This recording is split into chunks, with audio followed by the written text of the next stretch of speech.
on time for New Vision TV News. I am Ruth Naseje. Now, a few minutes drive out of the city center towards Mulago, a magnificent building graces the skylines of Kampala. It is the newly constructed specialized maternal and neonatal hospital. Our reporter Gloria Nakajwi had access to this facility and now brings us first-hand access to the world-class facility. For a country that still struggles to save nearly 20 women who die daily due to pregnancy-related complications, this newly constructed maternal and neonatal unit at Mulago National Referral Hospital is that long-awaited savior. It has taken the constructor 2 years to come up with this facility, which has cost the country about $20.1 million with funding from the Islamic Development Bank, as the project manager Sheriff Metwali explains. Who is financing this job? Islamic Development Bank. And what's the cost of the entire project? 20.7 M. What sets this hospital apart from all the other hospitals across the country can be experienced right from the entrance. From the reception area to the different floors, this facility is designed to fit the description of a 5-star hotel. The interior is probably conceptualized to make you forget your pain and inspire thoughts of life in your rather troubled mind. Labeled for easy accessibility, the different floors have multiple sections, each complementing the other, as Joel Aita, the consultant engineer, explains. This entrance we're seeing here is leading the patients to the delivery suites. In this level, we have 4 delivery suites here. As you can see, they have been named in different, there's one called Dove, different names, and each one will handle 1 patient at a time. Giving life is ironically one of the leading causes of death for women in Uganda. But with this new facility, the chances of survival, given the precision and expertise that will be accorded, are likely to increase tremendously. Our area for the theaters and the delivery suites, we have 2 entrances, one entrance for the patients and then another entrance for the medical personnel.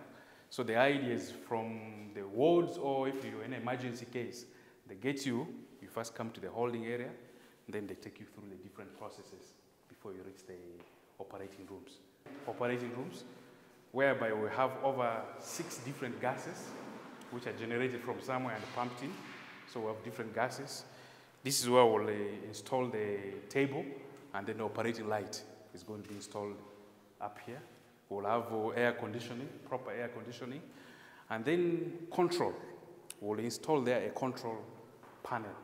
So the doctor, as he's here operating, can be able to control what is happening, all the equipment, the electricity, the AC, the dimness of the lights, how much AC he needs.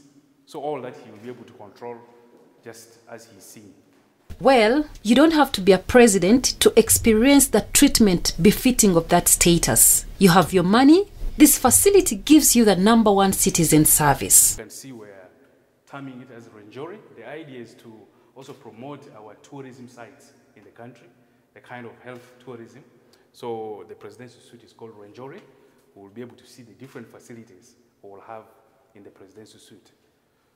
This next room is where the patient's attendant is going to be sleeping, or the person who will be taking care of the patient will be sleeping until we come to our next main room where the patient will be sleeping.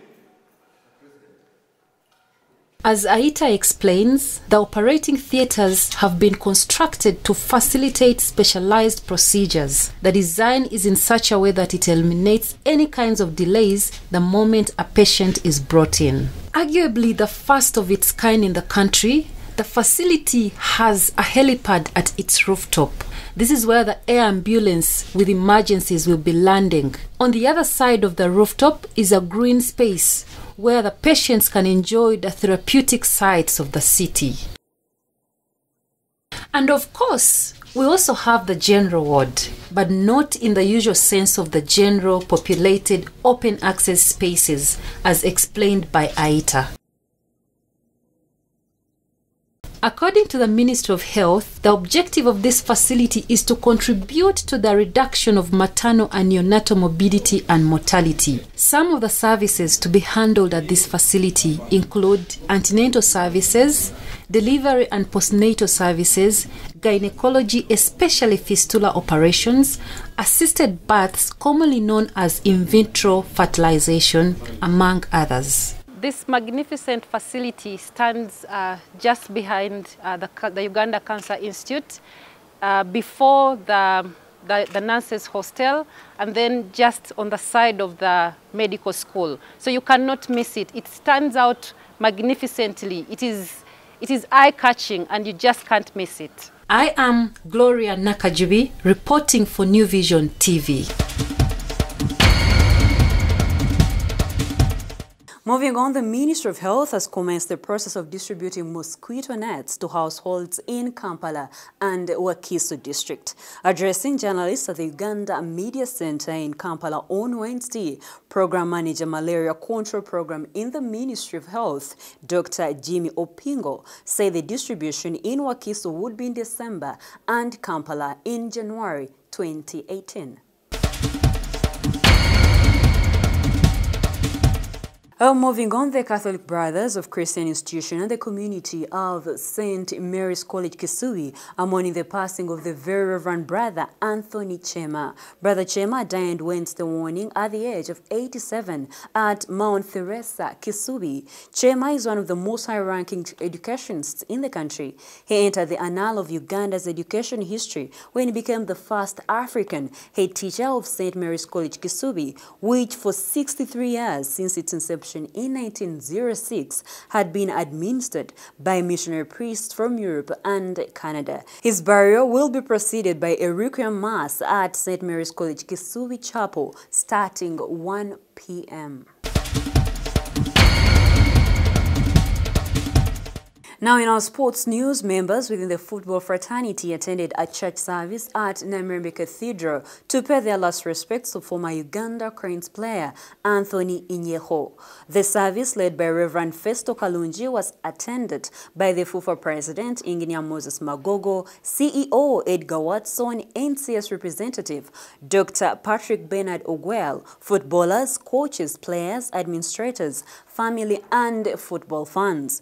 While eulogizing Inyeko, Magogo hailed the lead for the service he offered to the country. The body was later transported to Kakala for public viewing as the sports fraternity awaits final burial arrangements. Former footballer turned coach Ayeko succumbed to heart and kidney complications last Sunday.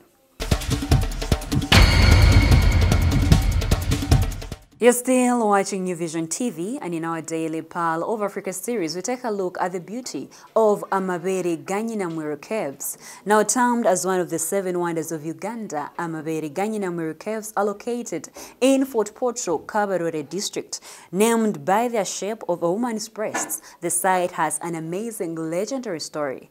Now let's take a look.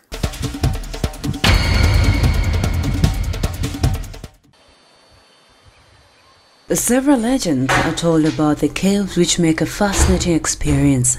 The caves are found in the limestone site and a waterfall called the Natural Shower, which visitors are also allowed to experience if they wish. The myth surrounding the caves are that they were named after Nyina MWIRU, a daughter of Bukuku, one of the ancient rulers of the Batembuzi dynasty of the current Toro and Bunyoro kingdoms. She was a proud, attractive girl who refused to marry the man her father chose for her.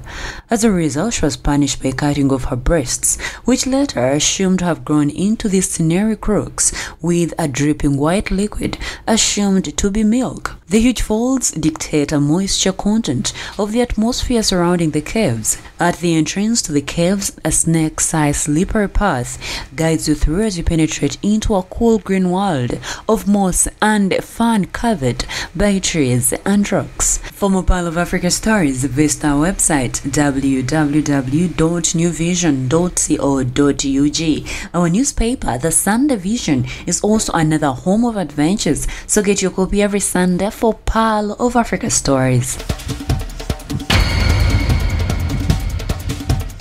And that's all we had for you. Thank you for watching. Be sure to catch more of your news updates on your mobile phone, on your desktop, on your tablet, and anywhere on the go by visiting our website, www.newvision.co.ug. I am Ruth Naseje.